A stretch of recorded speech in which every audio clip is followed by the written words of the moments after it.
Thailand Pass is being upgraded, but passenger stress stories continue with cancellation threats.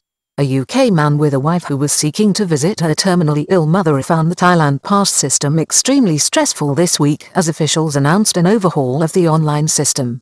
Figures for the first 11 days show a 14% rejection rate, although approvals through the system since last week have improved. The Prime Minister's office, on Monday, expressed optimism about the reopening of the country. Thai authorities are reported to have upgraded the Thailand Pass system to include a new status checker for anxious travellers experiencing difficulties with the online application process since it began operating on the 1st of November. Officials, in the meantime, are encouraging potential travellers to allow at least 7 days to obtain their required QR codes to enter the country. One UK traveller, Lewis Avellano, this week, warned other travellers to be wary. "My advice to anyone is not to bother, it's too stressful, you've been warned," he said. On Monday, Prime Minister Prayut Chan-o-cha expressed satisfaction with the latest figures, which show 44,774 arrivals up to Saturday last.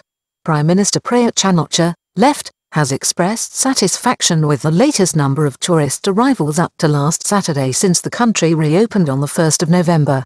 However, there are still concerns about the operation of the Thailand Pass entry system, with government spokesman Carla Boonkong Chana, right, this week acknowledging the problems but also urging travellers to allow 7 days to obtain the QR entry codes when making arrangements. The Ministry of Foreign Affairs has announced changes to the Thailand Pass system with a new status check feature for visitors to check their application status while in progress. The ministry has also announced several hotline numbers which are available on the website so that anxious applicants can obtain further information about the process.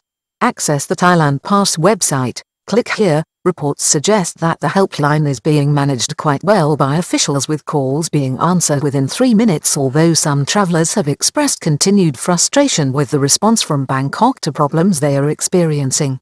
Hotline numbers give coherent and useful guidance to anxious travellers waiting for QR entry codes. In general, the response to questions on the hotline is being reported as coherent. Users report helpful tips and an insight into how the process is working. Despite this, Tony Sangrat, the Director of Information at the Ministry of Foreign Affairs, has promised further improvements as his ministry gathers feedback from travellers and applies it to improve the experience for incoming visitors. There is also evidence that Thailand Pass is improving in terms of its response to applications and approvals. More airlines flying into Bangkok on Monday. Government spokesman Carla Boonkong Chana revealed that 19 more airlines had requested slots at Suvarnabhumi Airport, bringing the total number of flights linked to the Southeast Asian hub to 2008, while flights in Phuket have also risen by 39%.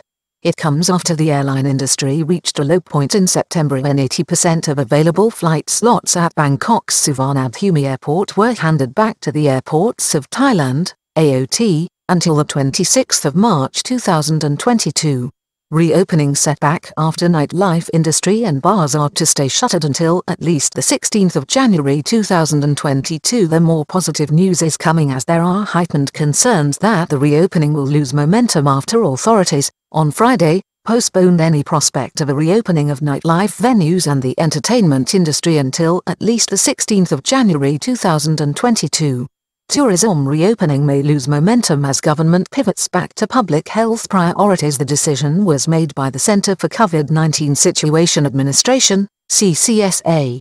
It is understood to have followed a recommendation for the Ministry of Public Health, which is concerned about a possible resurgence of the virus given the nature of such activities and the experience in Europe.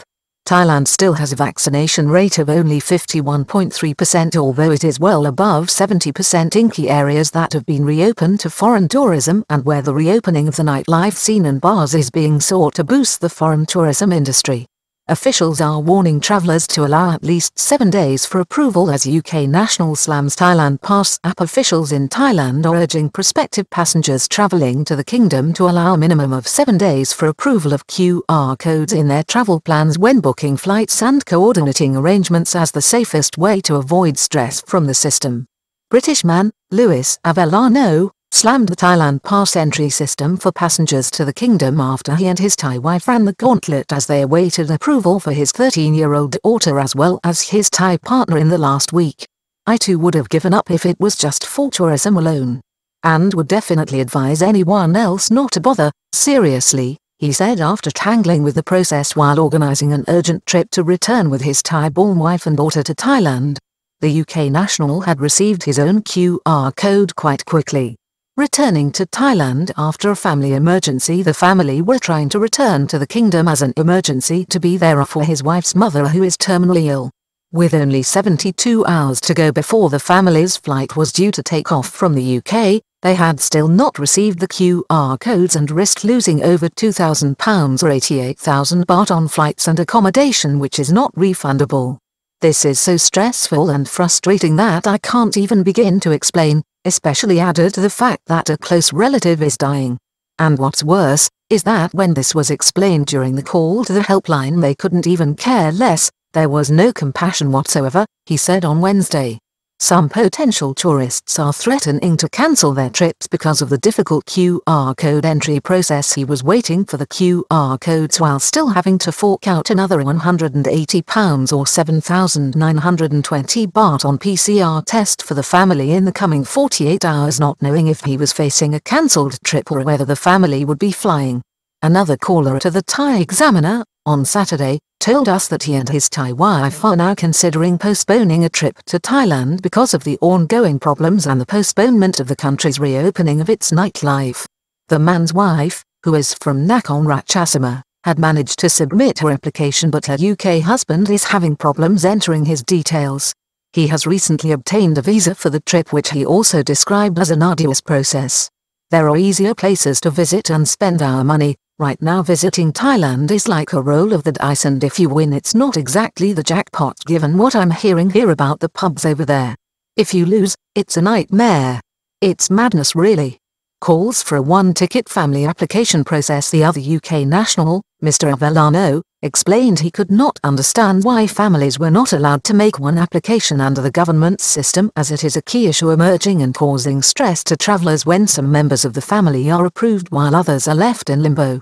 I think it's a lot harder also for families than for single travellers. I received my QR code after today's, but my wife and daughter still have not, he explained. He said his family had been forced to book alternative quarantine for 7 days as his daughter had only one vaccine dose according to UK medical advice and standards. However, for the purpose of the application to travel to Thailand, this meant that she was considered unvaccinated. I am British, my wife is Thai and my daughter is British, 13 years old but not 12, he disclosed this week. Right, there is one of the many problems.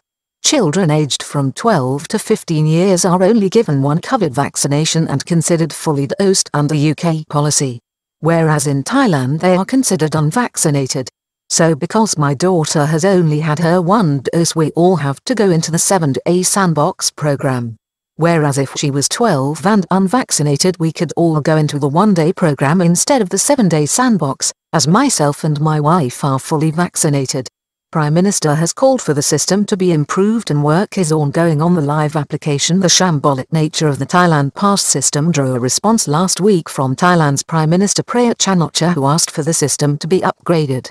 His spokesman, Mr. Thanakorn, acknowledged there were problems with the system, including bugs and delays for applicants receiving the necessary QR codes to travel. Incoming passengers vent frustration at problems and bugs with the Thailand Pass system this week in response, to the growing and increasingly negative media coverage of the flaws in the system. The technical staff with the Digital Government Development Agency worked on its live to optimize its functionality and processes. There are still reported to be problems with its ability, under heavy demand, to verify the complex series of requirements laid down under the various entry regimes, which are test and go for fully vaccinated passengers from 63 countries, the blue zone option for vaccinated passengers from other countries limited in their stays initially to 17 sandbox areas with a range of conditions, and thirdly, those entering under alternative quarantine 7-day stays. It is normally best practice to debug and test online apps before going live, particularly for an online system performing such a critical, time-sensitive function impacting millions of people. Problems cross-referencing vaccine certificates worldwide, with many being manually reviewed. It is reported that one of the problems is the verification of QR codes issued by countries worldwide, with some countries not included on automatic referencing systems to which the ministry has access. There are also reports that information supplied by users does not meet the detailed conditionality laid down by the application process in the first place. While this may be a user issue, the complexity of the schemes devised by the government, in particular the need to have Safety and Health Administration (SHA) plus approved hotels with hospital partners, has been flagged as another key issue. Data emerging from the system's operations up to Thursday the 11th of November, concerning 147,503 applicants, suggests that 14% of QR application processors were rejected while 63% were approved to that point. The latest figures released by the Prime Minister's office to the 13th of November show 173,637 applications with a 77% approval rate, suggesting the system is improving. The earlier data confirmed that 33,948 applications were under review, with 57,048 vaccine certificates having required manual verification by staff.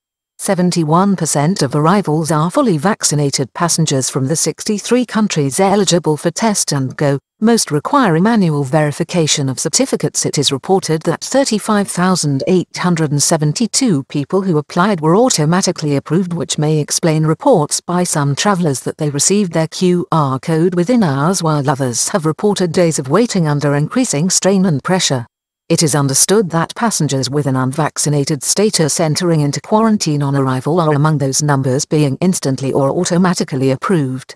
However, based on the first 13 days of arrivals, this only accounts for 5% of visitors, or an estimated 2,144 up to the 13th of November. The figures show 71% of arrivals entered under the test and go regime. This covers 63 designated countries and requires passengers to be fully vaccinated and subjects them to one COVID-19 PCR test over a pre-booked one-night stay at a Safety and Health Administration (SHA) plus hotel. 24% are arriving under the Blue Zone Sandbox programs. This means that staff at both the Ministry of Foreign Affairs and the Ministry of Public Health are coordinating in relation to the approval of 95% of arrivals, many of which require manual scrutiny.